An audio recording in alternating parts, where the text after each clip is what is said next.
Pulwama incident होने के बाद सर्जिकल स्ट्राइक में पॉलिटिकल बेनिफिट लेने के लिए मोदी जी कोशिश कर रहा है। मेरा सवाल यह है कि मोदी जी को, भाई आप क्या कर रहा है? पुलवामा इंसिडेंट क्यों हुआ है? क्यों होने दिए? देश की सुरक्षा आप क्या कर रहा है? उसके बाद आप किए नहीं किए भगवान जाने। सर्जिकल स्ट्राइक हुआ नहीं हुआ किसी को पता भी नहीं आज तक। पाकिस्तान को खुश करो और यहाँ के मुसलमानों का वोट लो। जो बालाकोट एयर स्ट्राइक को बोले थे खाली कबूतर मरा था, 2-3 पत्ते गिरे थे। ये लोग राष्ट्र खिलाफ है। ये लोग अपनी फौज की कामयाबी से कब घबराई हुई है। पाकिस्तान बड़ा खुश होता है जब हिंदुस्तान के लीडर्स इस मसले की बातचीत करते हैं। ये कोई पॉलिटिकल खेल नहीं है कि आप फौज को हमेशा ऐसे उछालें। आपको अपने गिरबान में जान के देखना चाहिए, और अगर फौज की आप इज्जत नहीं कर सकते तो मेरे को लगता नहीं है कि आप देश की इज्जत कर सकते हैं। तेलंगाना मुख्यमंत्री और तेलंगाना के कांग्रेस के प्रेसिडेंट मिस्टर रेड्डी ने यह वक्तव्य दिया है कि जो पुलवामा में अटैक हुआ था वो सिक्योरिटी और इंटेलिजेंस फेलियर है।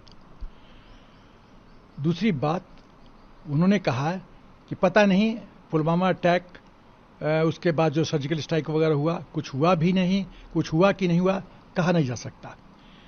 अब पहले इनका मुद्दा समझिए। मुद्दा इनका है कि फेक नैरेटिव, एक झूठ प्रपंच फैलाओ और लोगों को, वोटर्स को गुमराह कर दो। तो दूसरी बात, ये जानते हैं कि काबिलियत में मिस्टर मोदी के सामने खड़े नहीं हो सकते, तो क्या करो? यहाँ के कौन से लोग हैं जो प्रभावित हो सकते हैं? तो पाकिस्तान को खुश करो और यहाँ के मुसलमानों का वोट लो। चाइना के साथ MOU साइन करो और चाइना से फंडिंग लो, और यहाँ के लेफ्टिस्ट को बोलेगा कि कांग्रेस को सपोर्ट करो। ये गेम प्लान है। जो फेयर मीन्स से नहीं लड़ाई जीत सकते, ये अनफेयर मीन्स से लड़ाई जीतने की कोशिश कर रहे हैं। लेकिन अब हिंदुस्तान की जनता जागरूक हो चुकी है, उनको पता है सत्य क्या है और सत्य क्या है। यही वही लोग हैं कांग्रेस वाले जो आर्मी चीफ को सड़क का गुंडा बोले थे, जो सर्जिकल स्ट्राइक को फार्सिकल स्ट्राइक बोले थे, जो बालाकोट एयर स्ट्राइक को बोले थे खाली कबूतर मरा था, 2-3 पत्ते गिरे थे। ये लोग वो लोग हैं। ये लोग राष्ट्र खिलाफ है। ये लोग राष्ट्रद्रोह करते हैं सत्ता के खोज मोह में।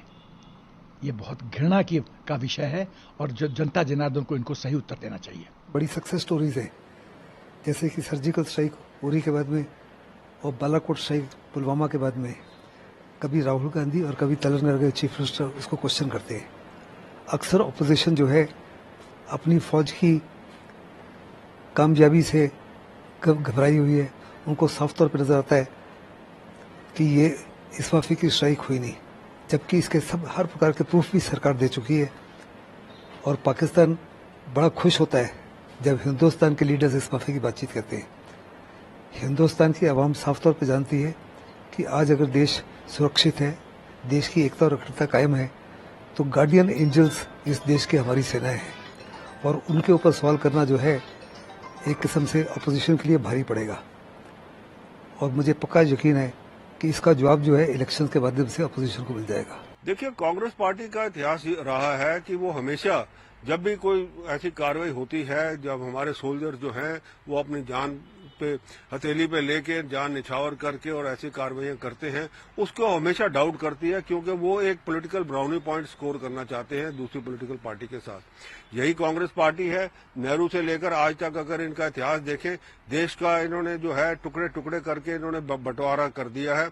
और चीन को पहले तो एक्साई चीन जो है सारा इलाका नेहरू जी ने दान कर दिया। उससे पहले जब ये पाकिस्तान ने 47 के अंदर जो कश्मीर घाटी जबरन लेने की कोशिश की, तो यूनिलैटरल सीज फायर चले गए यूनाइटेड नेशन में बिना फौज के जो सलाह लिए हुए, बिना हमारे जनरल की सलाह लिए हुए। और आज भी तक ये सारी जो पाकिस्तान ऑक्यूपाइड जम्मू कश्मीर जो है वो एक नासूर बन के खड़ा हुआ है। इसके बाद इंदिरा गांधी जी को ले लीजिए। जब इंदिरा गांधी जी ने जब 71 की लड़ाई में हमने इतनी अच्छी, जो फौज ने इतनी अच्छी एक इनको विक्ट्री दी, बांग्लादेश आजाद कराए, 95,000 जो है जो कैदी हैं पाकिस्तान के वो रखे बंदी। इंदिरा गांधी ने वो सारे रिलीज करा दिए। जो हाजी पीर वगैरह था वो भी सब जो जितनी जो जगहें थी वो सारी की सारी वापस दिला दी पाकिस्तान को। हमारा छम का इलाका जो है वो पाकिस्तान से वापस नहीं लिया, छम के रिफ्यूजी बना दिए यहाँ पे जम्मू कश्मीर के अंदर। इसके अलावा जो हमारे प्रिजनर ऑफ वॉर थे आज तक उनका पता नहीं लगा कि वो कहाँ है, क्या वो जिंदा है या मर गए हैं, क्या है। बार बार उनकी कभी कभी कोई चिट्ठियां आती हैं, उनके घर वाले अभी तक बैठे हुए हैं उनकी इत्तला के लिए। ये हाल है इंदिरा गांधी का। राजीव गांधी जी की तो बात ही छोड़ दीजिए, हिंदुस्तान की फौज को एकदम उन्होंने श्रीलंका में घुसा दिया बिना किसी इंटेलिजेंस के, बिना किसके, और 3000 जो है हमारे जो जवान है वो मारे गए वहां पे। तो ये जो बार बार कांग्रेस का ये बार बार उठाना कि देखिए जी ये सर्जिकल स्ट्राइक हुई नहीं है, ये नहीं है, इनको ये समझना चाहिए। अगर डीजीएमओ ने एक बात कही है, ये कोई पॉलिटिकल पार्टी के किसी प्रवक्ता ने नहीं की, हमारे डीजीएमओ ने ऑन एयर आके कहा, और उसके बाद में हमारे नॉर्दर्न कमांड आर्मी कमांडर ने भी, सबने कहा कि किस हिसाब से ये स्ट्राइक हुई, सर्जिकल स्ट्राइक हुई, और किस हिसाब से एयरफोर्स ने बालाकोट की स्ट्राइक की है। ये उनको समझना चाहिए। ये कोई पॉलिटिकल खेल नहीं है कि आप फौज को हमेशा ऐसे उछालें। आपको अपने गिरबान में जान के देखना चाहिए, और अगर फौज की आप इज्जत नहीं कर सकते तो मेरे को लगता नहीं है कि आप देश की इज्जत कर सकते हैं।